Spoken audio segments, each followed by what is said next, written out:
Welcome to the Explainer. Today, we're stepping right into a scenario that makes every surgical trainee's heart pound a little faster: the consultant viva exam.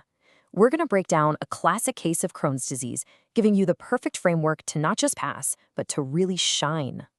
All right, picture this. The examiner hits you with the case. A young patient, vague abdominal pain, losing weight, and you can feel a mass. The pressure's on. Now, the key here isn't just spitting out the right diagnosis. It's about showing them you have a clear, safe, and logical way of thinking. So let's build that perfect answer together, step by step. Here's our game plan.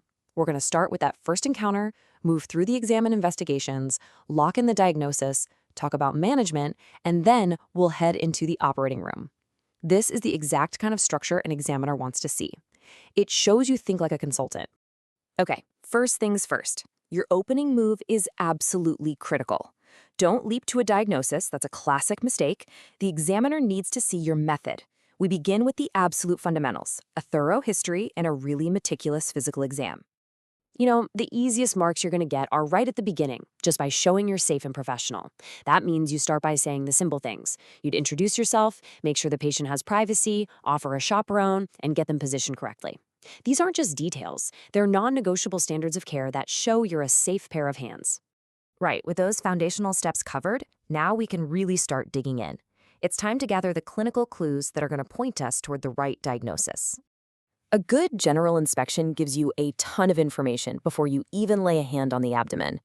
You're looking for signs of a chronic illness, right? Are they cachectic from weight loss, pale from anemia? And here's a high-yield point you'll want to mention. Check the mouth for aphthous ulcers, a classic extra-intestinal sign of Crohn's. Okay, let's focus on the abdomen. You're looking for distension, any old surgical scars. Then you start palpating, gently and away from the painful spot first. When you get to that mass, you need to be able to describe it: its size, consistency, is it tender? And don't forget to check for things like an enlarged liver or spleen and, of course, all the hernial orifices. So, what's on your differential diagnosis list? In a young patient like this, inflammatory bowel disease is right at the top.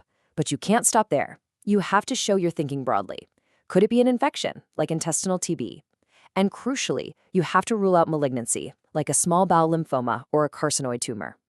To start whittling down that list, we need some investigations. You'll order baseline bloods to check for inflammation and malnutrition, and a stool sample for fecal calprotectin is a great marker for IBD. But the real workhorses here are going to be a contrast CT scan to get a good look at that mass and any complications, and a colonoscopy to see the inside of the bowel, and most importantly, get tissue for a biopsy. All right, you've got your clinical findings, your lab results, your imaging. The next big step in your Viva is to pull all of this information together and confidently state your diagnosis. And this is a massive point, a really high-yield statement for your exam. Crohn's is a clinical diagnosis. There's no single gotcha test. A great answer shows you understand that it's the combination, the whole mosaic, of history, exam, imaging, endoscopy, and pathology that paints the full picture. Now, the examiner is going to push you for specifics. They'll want to hear the classic hallmarks. So you'll say that on endoscopy, you'd look for skip lesions, that cobblestone appearance, and deep ulcers. And on the biopsy, the classic finding is non-caseating granulomas, which are just these organized clumps of inflammatory cells, along with transmural inflammation, meaning it goes through the full thickness of the bowel wall. It's a good idea to mention the granulomas aren't always there, though. Okay, diagnosis is confirmed. Now comes the part that really separates the trainees from the consultants. What are you going to do about it? What's the management plan? The first thing you have to say is that this needs a multidisciplinary approach, always. Medical therapy, with things like steroids and biologics, is the front line for controlling the inflammation. Surgery, well, it isn't a cure for Crohn's, but it's an absolutely crucial tool for dealing with the complications, which is exactly where our patient with their obstructive mass is at.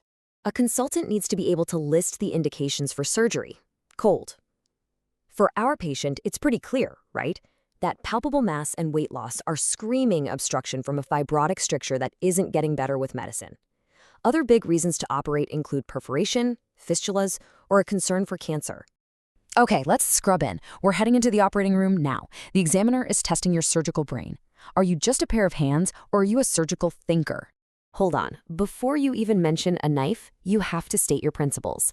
And the #1 rule in Crohn's surgery is preserving bowel length. Every single centimeter matters because the nightmare scenario is short gut syndrome, a devastating condition where a patient can't absorb enough nutrients.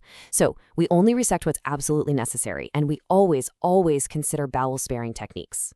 So for a short stricture, we're talking about 7 centimeters or less, the go-to procedure is the Heineke-Michelitz stricturoplasty. It's actually a pretty elegant move. You make a cut along the length of the narrowed part, and then you simply sew it up crosswise. That simple maneuver turns a long, narrow segment into a short, wide one, opening everything up without removing any bowel at all. But what happens when the stricture is longer? Say 10, maybe 15 centimeters. A simple Heineke-Michelitz just won't cut it. That's when you need a different tool in your toolbox, the Finney stricturoplasty. With this, you basically fold the affected loop of bowel itself, like a hairpin, and then make one long incision to open up both sides. And then you just sew the two opened up loops together, side to side.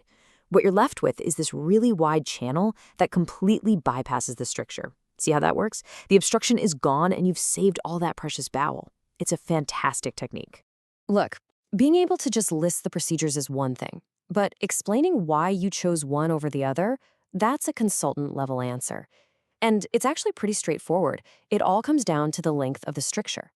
You use Heineke-Michelitz for short ones, Finney for intermediate ones, and for really long segments, there's another one called a Michelasi procedure. Okay, and one last thing, and this is a big one. Red flags. You have to know when not to do a stricturoplasty. This is a common trap in the viva. You must clearly state that if there's any hint of cancer, if the patient's actively bleeding, or if there's a nearby abscess or infection, you can't do it. In those cases, resection is the only safe option.